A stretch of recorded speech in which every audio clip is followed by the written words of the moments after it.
Well, hello again. It is me, Brandon. We are here for episode 8, I think. We're going to say 8 of Rimworld. Oh man, everything's gone just horribly. We had a bear die. The grizzly bear died, and nobody wants to turn the grizzly bear into food. It's just not going to happen. They're just going to ignore the fact that a big chunk of meat is just sitting there waiting for us. And I'm not even going to bother. We have visitors. They're over here being all visity, getting in my business. It was their panther that killed my grizzly bear, so whatever. These things happen. You know, don't bring pets to parties, you guys. When you bring your panther to a party, then bad shit happens. Oh, that sounds like a really good song. Bring a panther to a party. Oh no. I'm gonna write a song about it now. I'm gonna make a drum and bass song called Panther Party. Sad thing is it would probably actually be pretty dang good. Okay, so we've been going down this fun tangent of like um, well, for me, it's friendships, but for everybody, it's different things. You know, you learn something about yourself, right? You do a thing and it burns you, and then you go, okay, is the lesson to stop doing this thing, or is the lesson that every time you do the thing, you have to kind of just learn that you're going to get burned a little, and that's part of the life, right? And for me, it's like, okay, don't stop doing the thing. I guess unless you really get burned, right? Like, you know, touch the stove, you literally get burned. Maybe not a good time to touch the stove. Like, I can't play with knives anymore, and by play with knives, I mean I'm not allowed to touch them. Like, I'm not allowed to.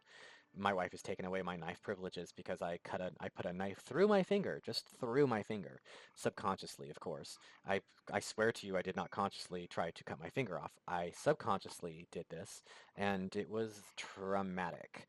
And I have new lovers. What? Excuse me? Santa pursued Rich by drawing attention to his own emotional stability.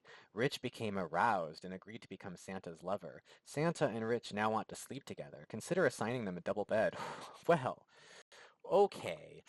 Um, couple of things here. First of all, yes, we will absolutely get a double bed going. Okay, I am not going to get in the way of this. Secondly, that's all it takes. I mean, I'm just okay.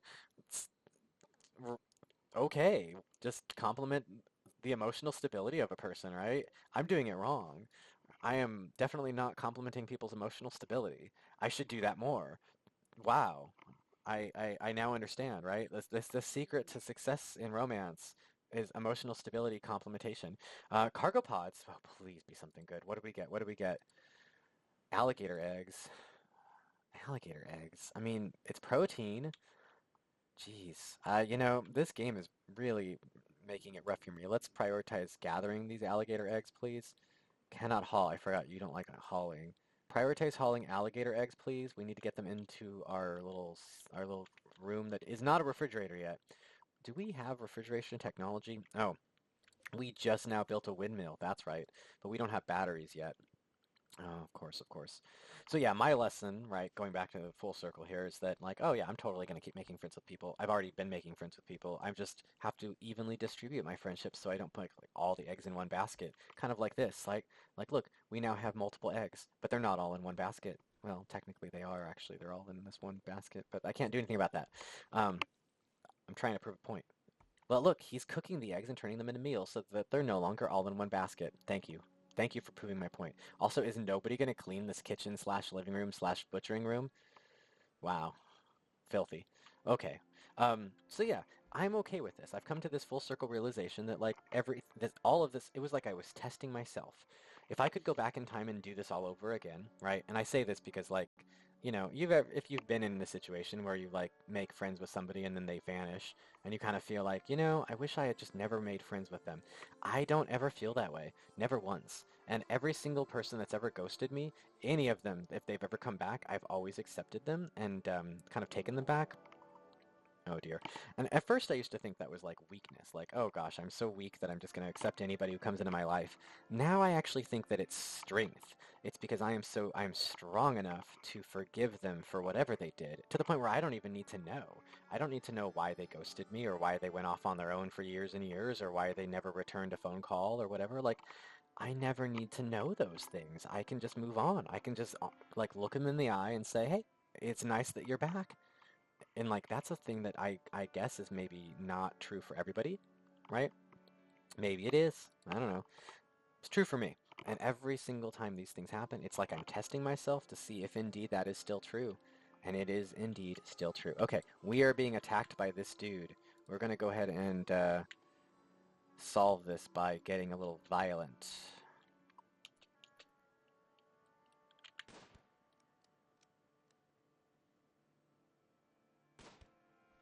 Uh-oh. Come on, Santa. Got him. Got him. Oh, he's not dead. We can capture him. Oh, snap. Oh, snap. Okay, hang on. Let's take all of his stuff. Oh, he had beer.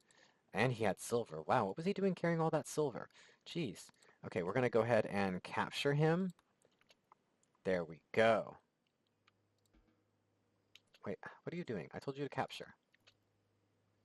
I accidentally undrafted him. That was my fault. Okay, we're going to put him in this prison bed, and we're going to keep him as a prisoner because he survived. We're going to try to patch him up. Let's see. How badly damaged is he? Let's see. Okay, so he has a psychite dependency. That is a drug. So this person has a genetically induced biochemical dependency on a specific drug. Without regular doses of the drug, their body cannot maintain itself in a healthy state, and they will suffer degrading health and mood until they die. That's fun. So he needs to ingest psychite on a regular basis. After 5 days without it, he will suffer from deficiency. After 30 days, he will fall into a coma, and after 60 days, he will die. He had it 2 hours ago. So he's had his drug 2 hours ago. He needs it, or he will die, literally. He also has an alcohol addiction. That's great. A chemical addiction to alcohol. Long-term presence of alcohol has caused neurological adaptation at the cellular level, so the brain can no longer function properly without the drug. This is called alcoholism. It's a real thing. Without regular doses of alcohol, withdrawal symptoms will begin. However, extended abstinence will force the brain to adapt back to its normal state, resolving the addiction. So in 26.6 days, he can recover and he can be, no longer an alcoholic. But he does currently want alcohol. He also has a really high alcohol tolerance, a large alcohol tolerance. So it's a 55% multiplier. Basically, he can drink all he wants. 55% of that alcohol ain't going to do anything to him because he's been drinking so much. So you see what I mean? This is a great game in that could you imagine reading your own stats? I mean, oh, mine would be interesting. I do not have any alcohol dependency or addiction at all. I am alcohol free. I believe 10 years now. Gosh, 9 or 10. Alcohol free, no alcohol. I think I had a chocolate that had a little bit of alcohol in it around Christmas. And I got a little mad because I kind of count that as like, did that ruin my alcohol freeness? But it was a little tiny bit of alcohol in a chocolate. I don't need to count that. I think we're safe. Um, you have minor blood loss. You have a human fist bruise. That's fine. You have cirrhosis of the liver, obviously from the alcoholism. Your left arm is, oh gosh, just completely fucked up. Yeah, your left arm is all messed up because of the gunshot from the guy. So your left arm is gone. So your left arm is gone, was blown off. Your right leg has a gunshot wound and is actively bleeding. Your right foot is bruised by a human fist, and your right second toe is completely destroyed. It looks like it was also shot off by a bullet. So you have no toe, you've lost an arm, you have cirrhosis, you are dependent on drugs and alcohol, and just you're genuinely just a lovely guy. You're gonna die in 3 hours from bleeding to death. The chances that I'm gonna keep you alive and get you to survive is very, very low. So let's play this out and just let you die naturally. I really don't think there's any chance I'm gonna keep you. Just in case, let's look at your bio. You can cook and you can do some construction. But yeah, you're a waster. You're not the kind of guy that's gonna click with my vibe. So like, I don't think we're gonna be able to recruit you. In fact, I think we're just gonna let you bleed out. I'm gonna go ahead and speed up the time on this one, and we're gonna go ahead and let you bleed out. Shh. Let's not worry about it. There we go. You bled out. Um, I know. It's a little harsh what we just did, but hey, 9 minutes in on episode 8 or whatever, nobody's watching this but you and me. So we're the only ones that know that I just totally let this guy bleed out. So hey, that's a good way to end the episode. Let's save and close, and we'll do this again later. Bye.